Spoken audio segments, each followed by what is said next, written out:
اور جب اپنی گرجدار آواز میں انہوں نے گفتگو شروع کی تو وہاں ایک نابینا بزرگ بیٹھے تھے جو مولا علی شیر خدا کی بارگاہ میں حاضری دیا کرتے تھے. جب سیدہ زینب نے خطبہ شروع کیا نا تو وہ بزرگ چونک گئے اور وہ نابینا تھے تو ساتھ والے آدمی کا گھٹنا ہلا کے کہنے لگے علی آ گئے دربار میں. علی کی آواز ہے, علی بول رہے ہیں دربار دمشق میں. وہ زینب کا خطاب منبر پہ علی بول رہے ہوں جیسے. علی آ گئے, وہ گرج آواز میں, وہ تنتنا, وہ دبدبا, وہ وزاداری, وہ ان کی بات میں صداقت. کانپ گئی ہر چیز دربار کی. اور امام زین العابدین بیمار بھی تھے, مسافر بھی تھے, پریشان بھی تھے, لیکن جب یزید سے انہوں نے کہا نا مجھے خطبہ دینے دیں تو چند منٹ گفتگو کی امام زین العابدین نے تو کہنے لگا اذان پڑھو جماعت کرائیں, اس لیے کہ ان کی باتوں میں وہ حق ہوتا ہے. میں دیکھتا ہوں ہماری سب کی اپنی اپنی خواہشیں ہیں, اپنے اپنے رویے ہیں, اپنا اپنا مزاج ہے. اگر لوگوں کو کسی جگہ بھی ملک کی ملی اور دینی پروگرام کے لیے جمع ہونے کو کہا جائے ہم تیار نہیں. کیا کیا جاتا ہے ہمارے ساتھ؟ ہمارے ضمیر اس لیے خریدے جاتے ہیں کہ ہم خواہشات کے بندے ہیں. الگ الگ کر کے کسی کو کہا جاتا ہے تیرا کاروبار چمک جائے گا, کسی کو کہا جاتا ہے تیرا وہ نظام ٹھیک ہو جائے گا. الگ الگ کر کے لوگوں کو خرید لیا جاتا ہے. لیکن اگر خواہشات تھوڑی ہو, اللہ کی رضا پر چلنے کا جذبہ زیادہ ہو تو میرے عزیز زندگی آسان ہو جائے گی. میں تو امام علی مقام رضی اللہ تعالیٰ نور یزید کے معاملے میں ایک ہی بات سمجھا ہوں, سب کو پتا تھا یہ حسین ابن علی, سب کو پتا تھا حق ان کے ساتھ ہے, سب جانتے تھے ان سے زیادہ عظمت کسی کی نہیں, لیکن اپنے نفس کی خواہشوں پر کنٹرول نہیں کر سکے. پوری امت کا اس وقت مسئلہ ضروریات کا نہیں, خواہشات کا ہے. 2 قدم پیچھے ہٹیں خواہشوں کے لیے, 4 قدم آگے بڑھیں دین کے لیے. 2 قدم پیچھے ہٹیں اپنی خواہشات کو چھوڑیں, 4 قدم آگے بڑھیں ملک کے لیے, ملت کے لیے. 2 قدم پیچھے ہٹیں اپنی خواہشات کو چھوڑیں, 4 قدم آگے بڑھیں نظریے کے لیے اور فکر کے لیے اور امام حسین کے پیغام کے لیے. آج میں آپ سے گزارش کروں گا, اگر انا بچاؤ گے تو روحانیت نہیں بچے گی, اگر نام بناؤ گے تو کام نہیں ہوگا. فاضل بریلوی نے کہا تھا بے نشانوں کا نشان مٹتا نہیں, ہمارا تو مٹتے مٹتے بھی نام ہو ہی جائے گا. اپنی زندگی سے نفسانی خواہشات کو نکال دو, ورنہ یہ بڑے بڑے فضیلت معاب لوگوں کے سامنے بھی کھڑی ہو جاتی ہے, بے ادب کرتی ہے, بندے کو یہ گستاخ بناتی ہے. معاذ اللہ, بڑی جگہ انسان زیادتیوں پہ. آج بھی کچھ لوگ کہتے ہیں فلاں آدمی اتنا نیک ہے تو پھر فلاں بندہ مخالفت کیوں کرتا ہے. میں نے کہا جو نبیوں کی مخالفت سے باز نہیں آئے, جو صحابہ کی مخالفت سے باز نہیں آئے, اہل بیت کی مخالفت, جو حسین ابن علی کے سامنے کھڑے ہو گئے, کوئی نیک آدمی کس کھاتے میں. اللہ کا قرآن کہتا ہے یجاہدون فی سبیل اللہ ولا یخافون لومۃ لائم ذالک فضل اللہ یؤتیہ من یشاء. کچھ لوگ اللہ کے راستے میں جہاد کرتے ہیں تو لوگ ان کی ملامت بھی کرتے ہیں, انہیں برا بھی کہتے ہیں, پر وہ کسی کی پرواہ نہیں کرتے. یہ ان پر اللہ کا فضل ہے, اور یہ فضل رب جسے چاہتا ہے اسے عطا کرتا ہے. آپ حضرات آج اس محفل سے یہ لنگر لے کے جائیے گا کہ کہیں میری روحانیت کے سامنے میری نفسانی خواہشات تو نہیں کھڑی ہو گئی. تھوڑا سا 2 قدم پیچھے ہٹنا ہے. ہم نے امام علی مقام سے فیض لینا ہے, امام حسین کی عظمتوں کو سلام کرنا ہے. سر اٹھا کے جینا چاہتے ہو تو امام حسین کا طریقہ اپنا لو, ان کے رستوں کے مسافر بن جاؤ. زندگی وقار کے ساتھ گزرے گی, خودداری کے ساتھ گزرے گی, عزت نفس کے ساتھ گزرے گی. میں نے قرآن مجید کے پہلے پارے میں سے ایک آیہ کریمہ کا کچھ حصہ تلاوت کیا ہے. اللہ کریم نے ارشاد فرمایا کہ فَكُلَّمَا جَاءَكُمْ رَسُولٌ بِمَا لَا تَهْوَىٰ, فرمایا تو کیا جب تمہارے پاس کوئی رسول وہ چیز لے کے آ جاتے ہیں جو تمہارے نفس کی خواہش نہیں. پیغمبر ایسی چیز تمہارے پاس لے آئے جن کو تمہاری خواہش, تمہارا نفس قبول نہیں کرتا. لا تہوی انفسکم مستکبرتم, جن کو تمہارا نفس قبول نہیں کرتا تو پھر تم تکبر کرتے ہو. تمہارے نفس پر وہ چیز گراں گزرتی ہے، تمہاری خواہش کے وہ چیز خلاف ہوتی ہے، تمہاری مرضی کے مخالف ہوتی ہے، پھر وہ تم اس سے تکبر کرتے ہو۔ فَفَرِيقًا كَذَّبْتُمْ، تو ایک گروہ ان میں سے انبیاء کو جھٹلاتا ہے، معاذ اللہ۔ ایک گروہ کیا کرتا ہے؟ نبیوں کو جھٹلاتا ہے، نبیوں کو، اور دوسرا اس سے بھی آگے بڑھ جاتا ہے، وَفَرِيقًا تَقْتُلُونَ، اور ایک گروہ ان کو شہید کر دیتا ہے۔ انبیاء کرام علیہم السلام کی جو تعلیمات ہوتی ہیں وہ کامل، اکمل اور مکمل ہوتی ہیں۔ انبیاء کرام علیہم السلام معصوم ہوتے ہیں۔ نبیوں میں معاذ اللہ نہ ظاہری طور پر کوئی نقص ہوتا ہے، نہ باطنی طور پر نقص ہوتا ہے۔ اللہ تعالیٰ انبیاء کرام علیہم السلام کو بڑے قبیلوں میں پیدا فرماتا ہے، ان قبیلوں میں جو اس دور کے اندر لوگوں میں بڑی قدر کی نگاہ سے دیکھے جاتے ہیں، ان میں نبی آتے ہیں۔ انبیاء کرام کو اللہ تعالیٰ حسن و جمال دیتا ہے، قد و قامت دیتا ہے، ان کو اللہ تعالیٰ پر وجیح چہرے دیتا ہے، کامل تعلیمات دیتا ہے۔ اور سب سے بڑی بات یہ ہے کہ انبیاء معصوم ہوتے ہیں، ان کے اندر کوئی نفسانی خواہش ہی نہیں ہوتی، نبی کوئی خطا کرتے ہی نہیں۔ کامل، مکمل، اکمل تعلیم نبی لے کے آتے ہیں۔ لیکن اللہ کا قرآن کہتا ہے کہ جب وہ چیزیں تمہاری نفس کی خواہش کے خلاف ہوتی ہیں، چیزیں بالکل مکمل ہیں، کامل ہیں، اکمل ہیں، نبی معصوم ہیں۔ عام آدمی اگر کوئی بات کرتا ہے تو اس کی بات میں نقص رہ جاتا ہے، کمزوری رہ جاتی ہے۔ کسی دانشور سے، کسی شاعر سے، کسی ادیب سے، کسی آپ جس نے اپنی دانش بینش کے حساب سے کوئی بات کی ہے، آپ اگر اس سے کوئی تربیت لیتے ہیں تو اس کی بات میں کمزوری رہ جائے گی، عام آدمی ہے۔ انبیاء کرام علیہم السلام کی تعلیمات جو ہوتی ہیں وہ ذاتی نہیں ہوتی، وہ وحی الہی کے ساتھ ہوتی ہیں، ان میں کمزوری کوئی نہیں ہوتی، نقص کوئی نہیں ہوتا۔ انبیاء کرام علیہم السلام خوبصورت ہوتے ہیں، نورانی ہوتے ہیں، یعنی کسی بندے نے معاذ اللہ ان سے کوئی ایسی چیز نہیں دیکھی ہوتی جس سے کہ قباحت پیدا ہو، نقص پیدا ہو۔ انسان دور ہٹے، انہیں اللہ تعالیٰ ظاہری، باطنی، مانوی حسن دے کے دنیا میں بھیجتا ہے، کیوں نہیں لوگ مانتے؟ 950 سال حضرت نوح علیہ السلام نے تبلیغ فرمائی، اور میرے بھائی 1.5 دن میں بندہ تھک جاتا ہے، اکتا جاتا ہے، ہف جاتا ہے، عام آدمی کی بات کر رہا ہوں۔ 950 سال تبلیغ کی، اور تبلیغ کرنے والا بندہ کامل ہے، مکمل ہے، اکمل ہے، درد مند ہے، سونا ہے، نہیں ماننے لوگ۔ کیوں؟ قرآن کہتا ہے اس کی وجہ یہ ہے کہ چیزیں وہ ہیں جو ان کی نفس کی خواہش کے خلاف ہیں، جو یہ ان کے نفس کی اور باطنی جو خواہشات ہیں ان کے مخالف ہیں، نہیں مانتے۔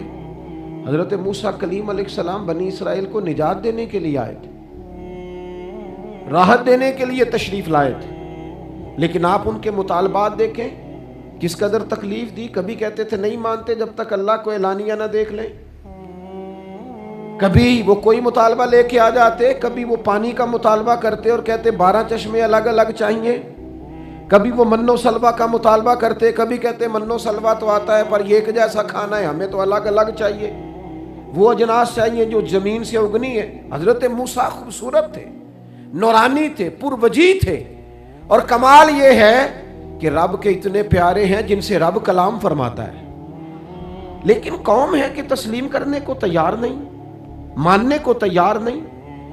فقط اتنی بات ہے کہ وہ تعلیمات وہ ہیں جو ان کے نفس کی خواہش کے خلاف ہیں، اور ذرا سا انہیں موقع ملا، حضرت موسیٰ علیہ السلام 40 دنوں کے لیے کوہ طور پہ تشریف لے گئے تو پیچھے سے ایک بچڑے کی پوجا شروع کر دی۔ جناب کلیم واپس آئے تو پھر طرح طرح کی ہیلے بازیاں۔ حضرت یوسف علیہ السلام کا تو حسن مشہور ہے نا، ساری دنیا جانتی ہے نا کتنے سونے تھے، تو کیا اتنا خوبصورت آدمی بھی کنویں میں ڈال دیا جاتا ہے؟ کیا اتنا حسین آدمی بھی بازار میں بیچ دیا جاتا ہے؟ کیا اس قدر شخص جو ظاہری باطنی طور پر نورانی ہو، اس شخص پر بھی الزامات دھر کے جیل میں ڈال دیا جاتا ہے؟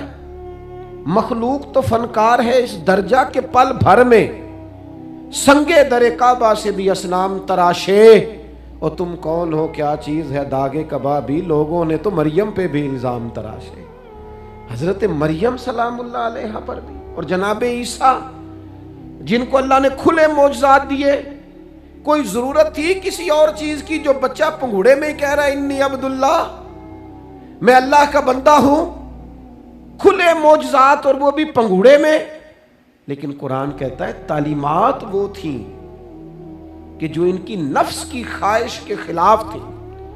لہذا نفس کی خواہش، وہ جو ایک جگہ پہ قرآن مجید نے کہا نا کچھ لوگوں نے نفس کی خواہش کو خدا بنا لیا، وہ چونکہ خواہشات نفسانیہ کے خلاف تھیں، نتیجہ اس کا یہ نکلا کہ ان لوگوں نے پیغمبروں، رسولوں، انبیاء، اللہ کے محبوب بندوں کو جھٹلا دیا، یہاں تک کہ قتل کر دیا. حضرت زکریا علیہ السلام جیسے لوگوں پر آرے چلا دی، شہادتیں ہو گئی انبیاء کی. وجہ کیا تھی؟ نفس کی خواہش کے خلاف تعلیمات تھی انبیاء کی، نہیں تسلیم کیا. نبی اکرم نور مجسم شفیع معظم صلی اللہ تعالی علیہ وسلم کے نہ سارے معجزات ان لوگوں نے اپنی آنکھوں سے دیکھے تھے، اور ایک دوسرے کے سامنے بیٹھ کے حضور کی تعریفیں کرتے تھے کہ میرا بھتیجا ہے، اس نے کبھی جھوٹ بولا ہو، ہے کبھی امانت میں خیانت کی ہو، ہے کبھی اس کے اندر کوئی نقص دیکھا ہو. وہ تعریفیں، وہ خوبصورتیاں، وہ رعنائیاں. لیکن جب حضور نے اعلان نبوت کیا نا، اب وہ جو خواہشات نفسانیہ تھی نا، وہ جو باطن کے اندر خواہشات مچلتی تھی، میں سردار ہوں، میرے ڈھیر سارے غلام ہونے چاہیے، میں کسی کو اپنا داماد قبول نہیں کرتا لہذا بیٹی کو زندہ دفن کروں گا، میں یہ کیسے قبول کر لوں کہ غریب آدمی میرے برابر میں آ کے بیٹھ جائے، برادری کی اونچ نیچ کیسے چھوڑ دوں. کل تک کہہ رہے تھے آپ صادق ہیں، آپ امین ہیں، آپ حسین ہیں، آپ باوقار ہیں، ہر چیز بیان کر رہے تھے.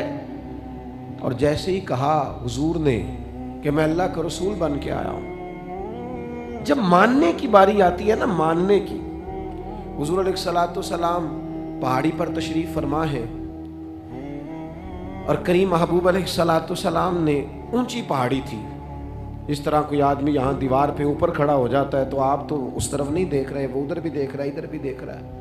اونچی پہاڑی پر حضور کھڑے ہو گئے، اور کھڑے ہو کے فرمایا اگر میں تم سے کہوں کہ پہاڑی کے اس پار دشمن ہے اور وہ تیاری کر کے آ چکا ہے، تم پر حملہ آور ہو جائے گا، کیا میری بات مان لو گے؟ دیکھا نہیں تم نے، میں کہہ رہا ہوں دشمن ہے، تسلیم کرو گے؟ سارے مکے کے لوگ جمع تھے، کہنے لگے کیوں نہیں مانیں گے، آپ صادق بھی ہیں اور امین بھی ہیں، آپ کی زبان سے کبھی جھوٹ نکلا ہی نہیں. یہ خاص پیغام حسین کانفرنس میں عرض کرنا ہے آپ کو. بھئی میں اگر کہوں کہ اس طرف دشمن آ گیا ہے، تم نے نہیں دیکھا، میری زبان پر اعتبار کرتے ہو؟ یا رسول اللہ آپ صادق اور امین ہیں، آپ نے کبھی جھوٹ بولا نہیں، خیانت کی نہیں، 100% یقین ہے، مان لیں گے؟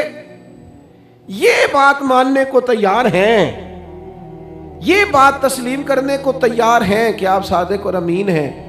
تو حضور نے فرمایا جس زبان سے تم یہ ماننے کو تیار ہو نا کہ اس طرف دشمن کھڑا ہے حملہ کر دے گا، اس زبان سے یہ بھی مان جاؤ کہ میں اللہ کا سچا رسول بن کے آیا ہوں. آپ میری بات کو سمجھیں. تھوڑی دیر پہلے بیک وقت کہہ رہے ہیں بالکل آپ جو کہتے ہیں حق اور سچ ہے، اور اب جب کہا میں رسول ہوں مان جاؤ، تو معاذ اللہ تعالیٰ ابو لہب کہنے لگا آپ کے ہاتھ ٹوٹ جائیں، آپ نے ہمیں اس کام کے لیے بلایا تھا. طرح طرح کی بولیاں بولنے لگے. جب مفادات پر چوٹ لگتی ہے، جب خواہشات نفس کو چھوڑنا پڑتا ہے، جب ذرا اپنی طبیعت پر کچھ چیزیں بوجھ بنتی ہیں. میرے صاحب قبلہ عالم فرمایا کرتے تھے ہمارے دشمن جب ہم پر تنقید کرتے ہیں تو کئی باتیں غلط بھی کرتے ہیں لیکن کچھ باتیں ٹھیک بھی ہوتی ہیں، بجائے اس کے کہ ہم اسی وقت اٹھ کے قبول کریں، تسلیم کریں کہ جناب یہ بات جو آپ نے کیا یہ بالکل ٹھیک ہے، میں کھلے دل سے اس کو قبول کرتا ہوں. اتنی جرت کون کرے، اتنی ہمت کا مظاہرہ کون کرے؟ وہ چیزیں جو ہمارے نفس کی خواہش کے خلاف ہوتی ہیں ہم قبول کرنے کو تیار ہی نہیں ہوتے. لیکن جو مزاج دین ہمیں عطا کرتا ہے، وہ دین ہمیں یہ عطا کرتا ہے کہ جب تم یہ دیکھو نا کہ بات جو ہو رہی ہے وہ بات ٹھیک ہے، اگرچہ میرے مفادات کے بھی خلاف ہے، اگرچہ میرے نفس کی خواہش کے بھی خلاف ہے، اگرچہ میری سرداری کے بھی خلاف ہو سکتا ہے، میرا مالی نقصان بھی ہو، لیکن چونکہ ٹھیک ہے لہذا مجھے قبول کر لینی چاہیے. یہ جرت پیدا کریں اپنے دل کے اندر یہ طاقت پیدا کرے، یہ آج کا پیغام ہے۔ آپ دیکھیے حضرت فاروق اعظم رضی اللہ تعالیٰ عنہ نے مسئلہ بیان کیا،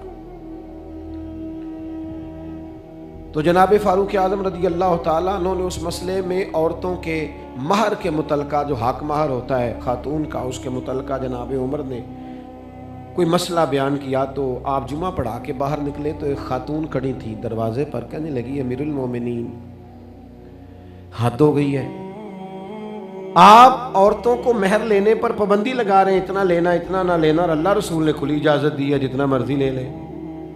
اس خاتون نے دلائل پیش کیے۔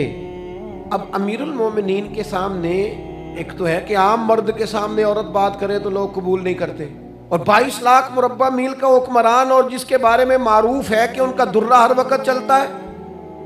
اس خاتون نے جناب عمر سے کہا کہ جناب مسئلہ یوں ہے، آپ نے یوں بیان کیا ہے۔ اب ارد گرد لوگ کھڑے تھے، کسی نے یہ نہیں کہا گستاخ معاذ اللہ تو کیا کہہ رہی ہے، امیر المومنین کے سامنے کلام کرتی ہے۔ بات حق تھی، کسی نے جرت نہیں کی۔ ایک شخص حضرت عمر سے کہنے لگے حضور آپ کچھ بولتے کیوں نہیں، کچھ تبصرہ کریں۔ فرمانے لگے بولنا کیا ہے، ایک مرد نے خطا کی ہے اور ایک عورت ٹھیک کہہ رہی ہے، اس کی بات درست ہے، میں کھلے دل سے قبول کرتا ہوں۔ نفس پر گرچہ چوٹ لگتی ہے اسے قبول کریں، کیوں حق کے معاملے میں حضرت صاحب بندے بڑے اچھے ہیں، قبلہ بڑے نفیس آدمی، اور جناب ان کی طبیعت بڑی اچھی ہے، تو پھر آپ قبول کر لیں ان کی بات کو۔ کہتے ہیں آپ دعا کریں میرے لیے میں قبول کر لوں، آپ دعا کریں میں ٹھیک ہو جاؤں۔ وہ خدا کے بندے جسے تو ٹھیک سمجھ رہا ہے اس کی بات کو قبول کر، اس بات کا قائل ہو جا، اس پر عمل کر۔ ہمارے مزاجوں میں وہ جو نفسانی خواہشات کا غلبہ ہے آج بھی پوری طرح وہ ہمیں اپنی لپیٹ میں لیے ہوئے، ہم سمجھنے کو تیار نہیں ہوتے۔ حق حق ہوتا ہے، اور جب حق واضح ہو جائے پھر نفسانی خواہشات کو نہ دیکھو۔ نفس ایک بچے کی طرح ہے، اس کی ایک بات مانو گے دوسری خواہش کرے گا، دوسری بات مانو گے تیسری خواہش کرے گا۔ اللہ کے محبوب علیہ السلام نے دعا فرمائی ہے، مسند امام احمد بن حنبل میں موجود ہے۔ حضور اللہ کی بارگاہ میں عرض کرتے ہیں تعلیم امت کے لیے، صرف ہمیں سمجھانے کے لیے، ورنہ تو معصوم عن الخطا ہے۔ محبوب اللہ کی بارگاہ میں عرض کرتے ہیں اے اللہ مجھے اس خواہش سے بچانا جو ایک اور خواہش میں مبتلا کر دے، اس خواہش سے بچانا جو خواہشات کے دروازے کھول دے۔ ہم اپنے نفس کو لے کر دین کے مقابلے میں کھڑے ہو گئے۔ میری برادری کہتی ہے کہ شادی میں ڈھول بجے گا، تماشا ہوگا، اور اللہ رسول کہتے ہیں کہ اس میں شریعت کا بول بالا ہوگا، پتہ چلے گا جیتتا کون ہے۔ میری اولاد کہتی ہے کہ اس راستے جانا ہے، رب رسول فرماتے ہیں اس راہ پہ جانا ہے۔ نفس کی خواہش اور ہے، اللہ رسول کا حکم اور ہے، ہم اس کو تسلیم کرنے کو تیار نہیں ہوتے۔ معافی مانگنی پڑ گئی ہے ایک بندے سے، ہماری جو بنائی ہوئی قبیلے اور برادریوں میں اونچ نیچ ہے اس کے حساب سے ہم بڑے قبیلے سے ہیں، وہ چھوٹی قبیلے سے ہم نے جو بنائی ہے، ورنہ تو قبیلے فقط تعارف کے لیے ہوتے، معذرت کرنی پڑ گئی ہے۔ لیکن کمال ہے ہمارے مزاج میں وہ پیدا ہو۔ اللہ رسول کو راضی کرنے کے لیے تھوڑی دیر اپنے نفس کو کچلے، ممکن ہے ایسا ہو، کرتے ہی نہیں ایسا، مزاج نہیں بنایا۔ ہمارے نفس کی خواہش کے مطابق اگر چلے پھر سارا، آپ یقین کریں لوگ استادوں کے پاس جا کے عزتیں اور پروٹوکول ڈھونڈتے ہیں، پیروں کے پاس جا کے عزتیں اور پروٹوکول ڈھونڈتے ہیں، ایسی جگہوں پہ جہاں پروٹوکول دینے کی باری تھی وہاں بھی لینے کے چکر میں پڑ جاتے۔ دینی کاموں میں اگر 4 لوگ ایک جگہ پہ اکٹھے کیے جاتے ہیں نا، یہاں دینی کام کر لو، تو وہاں جھگڑا شروع ہو جاتا ہے۔ دینی کام تو کرنا ہے پر آگے کون لگے گا، دینی کام تو کرنا ہے پر اس میں سربراہی کس کو ملے گی، دینی کام تو کرنا ہے اس میں نام کس کا ہوگا، اس میں بڑا قد کس کا شمار کیا جائے۔ اس طرح قومیں آگے بڑھتی ہیں۔ اہل حق اس طرح ہوتے ہیں، سب سے آگے اپنے نفس کو رکھا جائے اور پھر انسان کا انقلاب آ جائے، یہ کیسے ممکن ہے؟ حضرت ابو ذر غفاری، میں قربان اس شخص پر، سیدنا ابو ذر غفاری اس امت کے درویش فقیر، ایسا شخص جس کے بارے میں محبوب نے فرمایا زمین کے اوپر اور آسمان کے نیچے میرے ابو ذر سے سچا بندہ کوئی نہیں۔ اتنا بڑا آدمی زندگی فقر و فاقے میں گزار دی، اپنے مزاج پر طاری کر لی چیزیں کہ بس وہ سادگی جو ہمیں ہمارے رسول نے سکھائی ہے اسی میں رہنا ہے۔ حضرت ابو ذر غفاری گفتگو ہو رہی تھی، بات چیت ہو رہی تھی، جناب بلال حبشی رضی اللہ تعالیٰ عنہ کے ساتھ محب کلام تھے۔ حضرت بلال نے اپنے آپ کو سمجھا لیا تھا کہ میں دروازہ رسول کا گدا ہوں۔ کچھ لوگ نا غلام بے دام ہوتے ہیں، بے دام۔ ہمارے ہاں نا کچھ لوگوں کا پروٹوکول ہوتا ہے، اور کچھ لوگ ایسے ہوتے ہیں جو صبح سے لے کے شام تک جھاڑو دے رہے ہوتے ہیں، خدمتیں کر رہے ہوتے ہیں۔ میں آپ کو صحیح معنوں میں بتاؤں تو اصل حقدار وہ ہوتے ہیں لوگ، اصل ڈیوٹیاں ان لوگوں کی ہوتی ہیں۔ حضرت بلال حبشی نے طے کر لیا تھا کہ میں نے بس نوکری کرنی اور توجہ سے کرنی ہے۔ اور میں آپ کو دل کی بات بتاؤں، میں نے بڑے کیمرے دیکھے اپنی زندگی میں، میں نے بڑا کچھ دیکھا تھوڑے وقت میں۔ میں آپ سے عرض کروں، وہ بڑی مزیدار زندگی ہوتی ہے جس میں انسان تھوڑا پیچھے بیٹھا ہوا ہوتا ہے، جس میں نا بہت سارے کام ہیں۔ میں تھوڑے دن پہلے ایک جگہ جماعت کرانے کے لیے کھڑا ہوا، ایک صاحب نے جماعت کی ویڈیو بنانی شروع کر دی۔ بعد میں مجھے دوست بتانے لگے، وہ خدا کے بندے، عبادت تقریر میں کبھی رونا آ جاتا تھا، دعا میں رونا آ جاتا تھا، میں نے ضبط کرنا شروع کر دیا، چھوڑ دیا۔ لوگ آنسو بیچنے لگ جاتے، پیر صاحب رو پڑے۔ پیر صاحب کس بات پہ روئے؟ او خدا کے بندو، پیر کو معافی لے لینے دو اللہ رسول سے، اپنے لیے، اپنے سنگیوں کے لیے اللہ کے حضور اسے آنسو بہانے دو۔ کوئی چیز تو کیمرے سے باہر رہے، کچھ چیز تو۔ کیا خوبصورت لفظ ہے مولا علی شیر خدا کے، فرماتے ہیں اسے مبارک ہو جسے تھوڑے لوگ جانتے ہیں، اسے مبارک ہو سے ثبوت نہ پچھو میتھوں، پلائے نظر کرم کا دھوئی، اے میں جانا یا دل بر جانے غیر نہ جانے کوئی، میں مسکین پرانا خادم کسے در ملی نہ ٹوئی، یہ تے واصف یار نے نظر جو کی تھی تے واصف ہی ہوئی۔ یہ تو اس کا فیصلہ ہے، ہمارے لیے مقام شکر ہے، ہر مقام پر شکر گزار ہیں، عاجزی کرتے ہیں۔ لیکن جو معاشرے کا ماحول بن گیا، یعنی ایک بندے سے بھی آپ بغیر کیمرے کے ملاقات ہی نہیں کر سکتے۔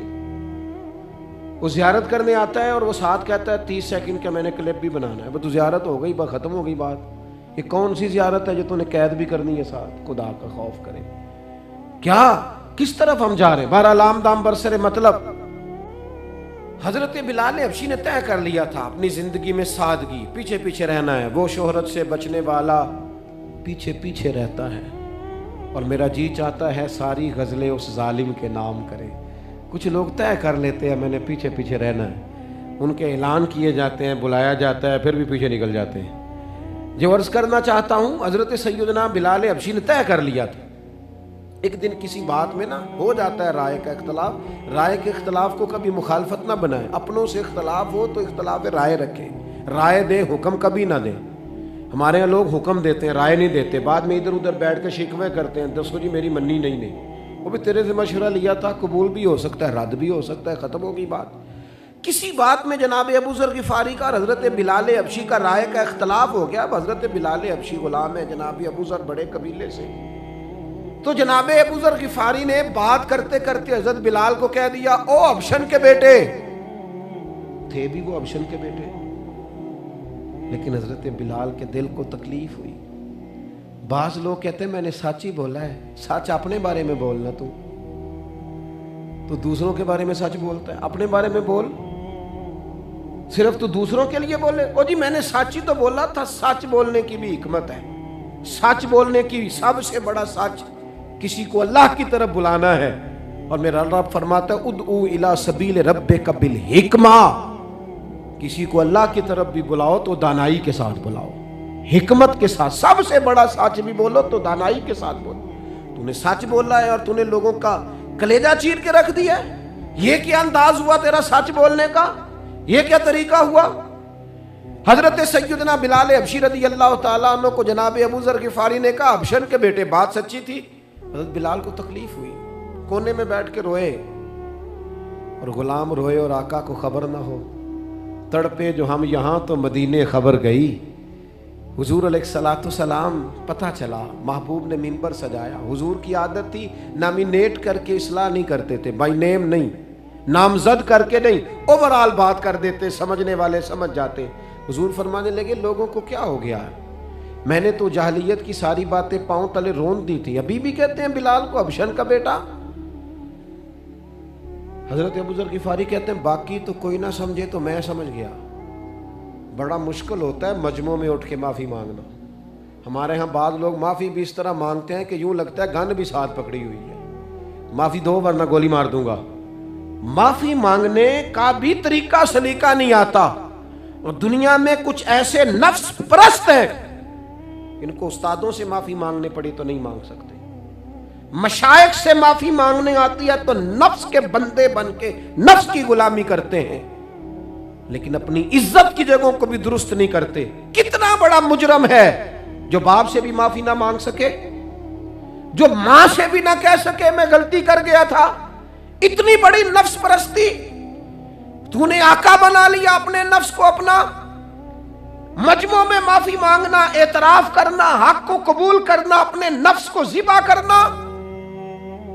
حضرت ابو ذر غفاری مجمع کے بیچ اٹھ کے کھڑے ہوئے, چمکتا دمکتا چہرہ, قبولیت حق کا جذبہ, اپنے نفس کو چیر دینا اور اس پر پاؤں رکھ کے رب رسول کا قرب حاصل کرنے کا ذائقہ.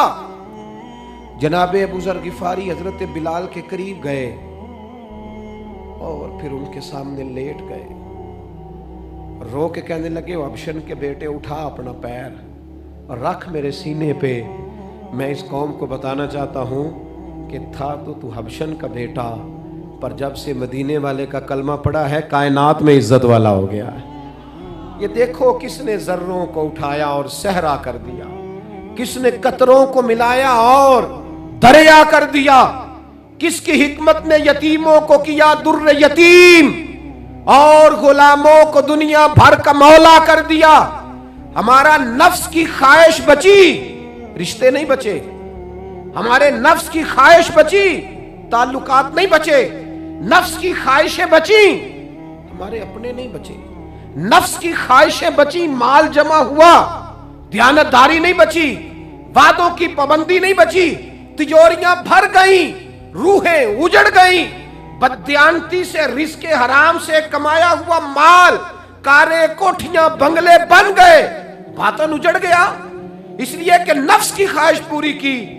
نفس کے سامنے اگر انبیاء کی بھی تعلیمات آئیں, لوگوں نے تکبر کیا, قتل تک کر دیا نبیوں کو, لیکن اپنے نفس کی خواہش کے خلاف جانے کو تیار نہ ہوئے. خدا را واپس آ جاؤ, خدا را. وقت آیا, یہ وقت بدلتا رہا, یہ دور تبدیل ہوتا رہا. لوگوں نے اپنی بادشاہیاں قائم کرنے کے لیے بڑے بڑے قتل کیے. ہلاکو خان نے انسانی کھوپڑیوں کے مینار بنائے. لوگوں نے بڑے بڑے ظلم کیے, جبر کیے, خوف اور ہراس پھیلایا. اپنے اقتدار پکے کرنے کے لیے بڑے بڑے جبر کیے. پھر کیا ہوا؟ ایسی ایسی بیماریاں لگی جن کے علاج ہی کوئی نہیں تھے دنیا میں. بھری ہوئی تجوریاں, پیسے باہر گر رہے ہیں, پر ڈاکٹر کہہ رہا ہے تیرا مرض ہی وہ ہے جس کا علاج ہی کوئی نہیں. اللہ تبارک و تعالیٰ کے قانون سے جب لوگ ٹکراتے ہیں پھر پاش پاش ہو جاتے ہیں. میرے بھائیوں, آج کی محفل کا سب سے پہلا پیغام آپ کی خدمت میں یہ عرض کرنا ہے کہ دین کو جب بھی سمجھنا ہے کتاب و سنت کی روشنی میں سمجھنا ہے. میں اپنے احباب کی خدمت میں یہ بات عرض کروں گا کہ آپ قرآن و حدیث کے طالب علم بنیں, تاریخ کے طالب علم نہ بنیں. آپ دین کو, سنت کو, شریعت کو, صحابہ کو, اہل بیت نبوت کو کتاب و سنت کی روشنی میں دیکھیں, تاریخ کے آئینے میں نہ دیکھیں. تاریخ کو لوگ بڑا مسخ کر کے پیش کرتے ہیں. تاریخ ہمیشہ مورخ پر ڈیپینڈ کرتی ہے, وہ کس نگاہ اور کس زاویہ نظر کا آدمی تھا. تاریخ میں لوگ تبدیلیاں کر دیتے ہیں, اپنی من مانی شخصیات کو ہیرو بنا دیتے ہیں اور اپنے مزاج کے مطابق لوگوں کو زیرو کر دیتے ہیں.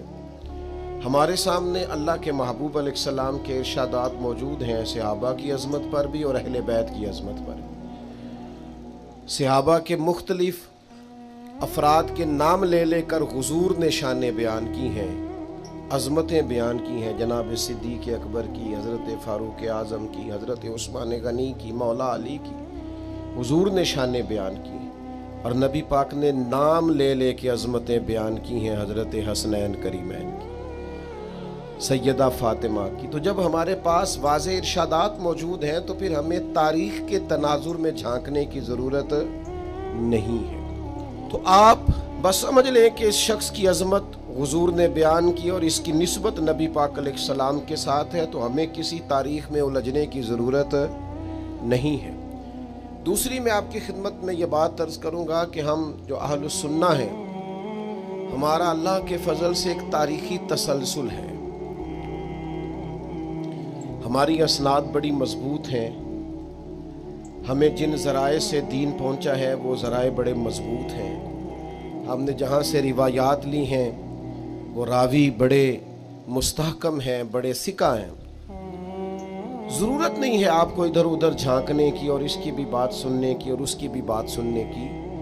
آپ انہماک کے ساتھ ان اصولوں پر کاربند رہیں جو اصول ہمیں امام اعظم نے عطا کیے، حضور غوث اعظم جیلانی نے عطا کیے، جو قاعدے جو ضابطے ہمیں حضرت مجدد الفسانی نے دیے ہیں، اعلیٰ حضرت بریلوی نے دیے ہیں، پیر مہر علی شاہ نے دیے ہیں. الجھا نہ کریں بلا وجہ. تیسری میں آپ کی خدمت میں یہ بات عرض کرنا چاہتا ہوں کہ دین کو کبھی بھی اس طرح کا نہ بنائیں کہ وہ ہر وقت موضوع بحث ہی بنا رہے. ہمارے ہاں یہ جو رویہ بن گیا ہے نا کہ ہم نے کسی چیز کا لطف نہیں اٹھانا ہوتا، بس بحث کرنا ہوتی. میلاد شریف آ گیا تو اس پر بحث شروع کر دی، معراج شریف آ گیا تو بحث شروع کر دی کہ نبی پاک نے اللہ کو دیکھا کہ نہیں دیکھا. اگر محرم شریف آ گیا تو اس پر بحث ہونے لگ گئی. عاشورہ کے روزے پر واضح حدیث موجود ہے، اس کو بھی لوگ الجھاتے ہیں کہ یہ رکھنا چاہیے کہ نہیں رکھنا چاہیے. آپ اس پر بھی الجھ رہے ہیں کہ محرم میں نیاز پکانی چاہیے کہ نہیں پکانی چاہیے. اب آپ لطف کب لیں گے؟ آپ دین کا ذوق کب لیں گے؟ ساری زندگی ابحاث کتنی ہوئی ہیں، کتنی ہو رہی ہیں، یہ ہوتی رہیں گی.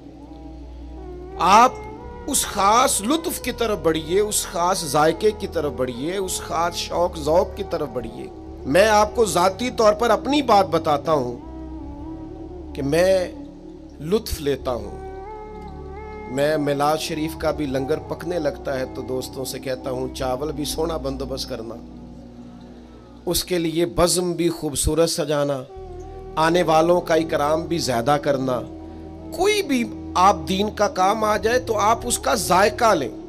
میں نے آپ کو اپنی والدہ محترمہ کی ایک دفعہ ایک بات عرض کی تھی. بہت امیر گھر نہیں تھا ہمارا، تو والد صاحب بڑی عید پہ ایک چاول کا توڑا لے آئے. تو چاول بڑے اچھے تھے. تو یہ چاول اب تو نہیں مجھے پتا زیادہ رہا، لیکن عموماً دیہاتوں میں یہ ہوتا تھا کہ بطور سیمپل کلو 2 کلو چاول آیا کرتے تھے. تو گھر والے پکا کے دیکھتے تھے کہ اگر ٹھیک ہے تو پھر یہ منگوا لیتے ہیں. تو وہ چاول پہلے پاس کرائے گئے، پھر وہ چاول خریدے گئے. تو وہ ایک آدھ دفعہ گھر میں پکے تو اس کے بعد وہ پکے نہیں، اور کوئی چاول پکنے لگے. تو والد صاحب والدہ سے کہنے لگے وہ چاول کدھر ہیں جو میں لایا تھا، یہ کون سے پکا کے ہمارے سامنے رکھ دیے. تو یہ سادے لوگوں کا لطف لینے کا طریقہ ہے. والدہ صاحبہ نے جو جواب دیا اس میں جو شوق تھا اور جو سادگی تھی اور دیہاتی لوگوں کا جو اصل روایتی پن تھا وہ چھلک کے سامنے آیا. کہنے لگی چول بڑے سونے سن، میں ذرا رکھ چھڑے نے 10 محرم نو امام حسین دی نیاز پکاواں. یعنی وہ اپنے بچوں کے لیے نہیں ہے، وہ حضور کی اولاد پر قربان کرنے کے لیے وہاں پیش کریں گے. یہ والا ذائقہ، یہ والا لطف، یہ والا سرور آپ اپنی زندگی میں حاصل کریں. ساری زندگی بحث میں گزار دینی. چوتھی بات آپ کی خدمت میں عرض کرنی ہے، جسمانی زندگی تھکا دینے والی زندگی ہے، انا کی زندگی ہے.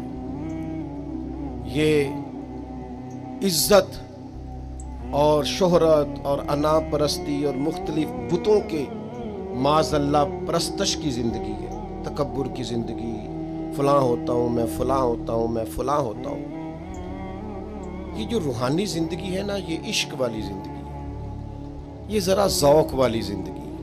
اس میں نا تھوڑا سا انسان تازہ دم رہتا ہے، اس میں اس کی کیفیات مضبوط رہتی ہیں. یہ جو پیار ہے نا، محبت ہے، وہ اقبال کہتے ہیں کہ یہ جو حضرت ابراہیم علیہ السلام کا آگ میں جانا ہے نا، یہ بھی عشق ہے، اور یہ جو امام حسین کا کربلا جانا ہے یہ بھی عشق ہے۔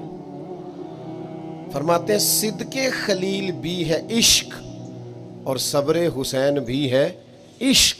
یہ دراصل عشق ہے، وارفتگی ہے۔ اپنے اندر نہ یہ سارا دن خشکی نہ پیدا ہونے دیا کریں، یعنی میرا مطلب ہے کبھی کوئی کچھ کہہ بھی گیا ہے تو پھر مثلاً کیا ہو گیا ہے، کیا مطلب سارا ذوق خراب کر لیں، سارا لطف خراب کر لیں، اپنی کیفیات کو گڑبڑ نہ ہونے دیں۔ یہ سارا عشق ہے، اس عشق کا لطف لیں۔ پانچویں بات آپ کی خدمت میں یہ عرض کرنی ہے کہ جو بڑے ہوتے ہیں نا، بڑے، ان پر بحث نہیں ہوتی، ان کی غلامی ہوتی ہے، بڑوں کی فرما برداری ہوتی ہے، بڑوں پر بحث۔ آپ فرسٹ ایئر میں گئے کالج میں، یا آپ درسیات میں درس نظامی میں داخل ہوئے ہیں، پہلے دن آپ کے استاد صاحب آئے ہیں کالج میں، اسکول میں، مدرسے میں، کسی جگہ بھی، سمجھ لیں اردو کے ٹیچر آ گئے، انہوں نے آ کے کہا کہ نکالو کتابیں، سبق پڑھیں۔ تو اب شاگرد کہنے استاد جی ہم نے نہیں پڑھنا، پہلے آپ یہ بتائیں کہ آپ ایم اے اردو ہیں، اور پھر اگر آپ ایم اے اردو ہیں تو ساتھ یہ بھی بتائیں کہ آپ نے ایم فل کیا ہوا ہے، یا آپ بی اے ہیں تو بی ایڈ ہیں، آپ ایم اے ہیں تو ایم ایڈ ہیں، اور پھر یہ بھی بتائیں اگر آپ کی ڈگریاں ٹھیک ہیں تو آپ کوئی تجربہ رکھتے ہیں پڑھانے کا پہلے، اور پھر اگر تجربہ بھی رکھتے ہیں تو یہ بتائیں کہ اس ادارے میں آپ میرٹ پہ ہیں کہ سفارش پہ ہیں۔ تو یہ سارے سوال اگر شاگرد پوچھے تو استاد جواب دے گا؟ کیوں جی غلط سوال ہے، غلط سوال ہے، سوال تو ٹھیک ہیں پر یہ شاگرد کے نہیں بنتے، سوال درست ہے۔ یہ ادارے کا پرنسپل کرے نا آنے والے سے کہ آپ کی تعلیم کیا ہے، آپ کی ڈگری کیا ہے، یا ادارے کی مینجمنٹ کرے، یا کوئی ایسا شخص جس کی ڈیوٹی لگائی گئی ہو۔ شاگرد اگر یہ سوال کرے تو اسے جوتے پڑیں گے کہ تو بڑا بدتمیز ہے، نالائق ہے، تیرا کام پڑھنا ہے تو کتاب کھول، میں پڑھانا چاہتا ہوں، میں کوئی بھی ہوں، جب اس کمرے میں مجھے بھیجا گیا ہے تو بطور استاذ بھیجا گیا ہے، سمجھ لیں آپ، بلا مثال و بلا تشبیہ۔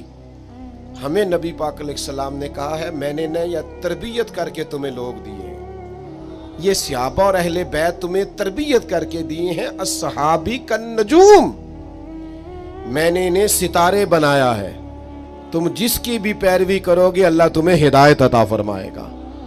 ہم نے ان پر بحث نہیں کرنی، اللہ کے محبوب کی شان ہے وَيُزَكِّيكُمْ، حضور تزکیہ نفس کرتے ہیں، اور نبی پاک علیہ السلام چھوٹی چھوٹی باتوں پر تزکیہ کرتے تھے، چھوٹی چھوٹی باتوں پر، یعنی بس پھول بوٹے بنے ہوئے ہیں، نقش و نگار، یہ ہمارے عرف میں کہتے ہیں کڑھائی ہوئی ہے، اس طرح کے پردے گھر میں لٹکا لیے تھے سیدہ پاک نے، حالانکہ جائز ہے، کوئی مسئلہ نہیں، ہماری مسجدوں میں لٹکے ہوئے ہیں آج کل، بالکل کوئی ممانت نہیں شریعت کی، انسانی شکل نہ بنی ہوئی ہو، نقش و نگار بنے ہوئے تھے، سیدہ فاطمہ نے پردے گھر میں لٹکا لیے، حضور تشریف لائے اور قدم اندر رکھتے ہی واپس چلے گئے۔ مولا علی شیر خدا رضی اللہ تعالیٰ عنہ پیچھے حاضر ہوئے، عرض کی یا رسول اللہ سیدہ پاک تو پریشان ہو گئی، کیا ہوا؟ فرمایا میرا اور دنیا داری کا کیا تعلق، یعنی جو چیز بالکل جائز ہے لیکن یہاں بھی زہد سکھایا، ورع سکھائی، تقوی سکھایا۔ حضرت سیدہ عائشہ صدیقہ رضی اللہ تعالیٰ عنہ فرماتی ہیں، یہ بھی سیاستہ میں موجود ہے، فرماتی ہیں خاتون کا قد چھوٹا تھا تو میں نے کہہ دیا قد کتنا چھوٹا ہے، تو فوراً محبوب نے احتساب فرمایا، تزکیہ نفس کرتے ہیں نا حضور، فوراً نبی کریم علیہ السلام نے فرمایا عائشہ آپ نے ایسی بات کی ہے کہ اگر یہ بات میں کسی سمندر میں ڈال دوں تو اس کے پانی کا ذائقہ بدل جائے گا، کیوں بات کی کسی کے بارے میں؟ آپ بات کو سمجھیں۔